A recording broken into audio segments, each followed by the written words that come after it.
Hello' everyone, মই প্ৰিয়ংকা, এগৰাকী college student আৰু আজি অলপমান ওলাইছোঁ। মই আৰু মা আগতে গাঁৱত কিবা এটা কাম আছে, সেই কামটো কৰি তাৰপিছত মই আৰু মা চেণ্টাৰলৈ যাম। চেণ্টাৰত আমাক পূজা কৰিব আছে, যিহেতু কালি সৰস্বতী পূজা। দেখোঁতে সৰস্বতী পূজা আহিলেই। তো আমি য'ত আহিছোঁ সেই ঘৰটো মানে আমাৰ ঘৰৰ ওচৰৰে ঘৰ হয়। তো আমি ইয়াত ল'ব আহিছোঁ সৰস্বতী ফুল, মানে গোটেই আমাৰ গাঁৱত ক'তো নাই, এই আণ্টি এজনীৰ ঘৰতে আছে।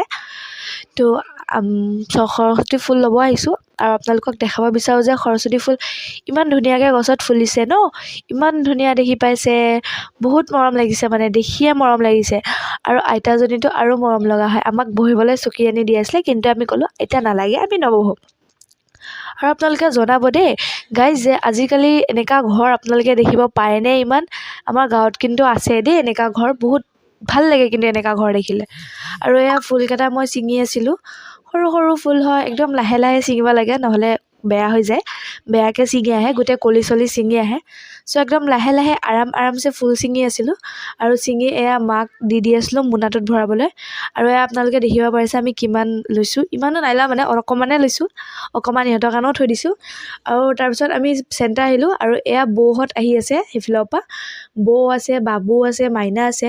পিছত আমি চবে ক'ৰবাত চাহ খাওঁ বুলি গৈছিলোঁ, য'ত গৈছিলোঁ তাত পূজা হৈ আছিলে। তো আমাক পূজাৰ প্ৰসাদো খাবলৈ দিলে আৰু এয়া পূজাৰ প্ৰসাদ খালোঁ। তাৰপিছত আমি খালোঁ চিঙাৰাকেইটা কিমান সৰু সৰু দেখিছে ন, ভাল লাগে ন এনেকুৱা চিঙাৰা। আজিকালি পায় নে নাপায় আপোনালোকে জনাব। আৰু যিহেতু কালি সৰস্বতী পূজা আছে, তো সেইটো কাৰণে আমি মৌৰ পাক এটা লৈ ল'লোঁ, যিহেতু লিখিব লাগে ন মৌৰ পাক দি। তো আজি